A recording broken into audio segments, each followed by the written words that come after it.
Hello guys, welcome back to the channel. In today's video, I'm going to show you how you can create a private server and still a Brainrot game.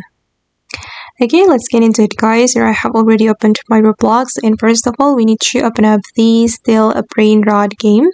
Okay, and then we can select this menu. And then if you want to create private server, just click on create private server option. And then you will need Robux to create a private server. You will need 79 Robux. Okay, as you can see, this is the price of the private server. If you don't have Robux, guys, don't worry because you can still join a private server, free private server. And I'm going to select, for example, scanning.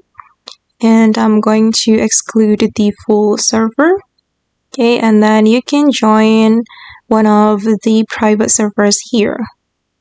Okay, just click on join if you want to join the private server.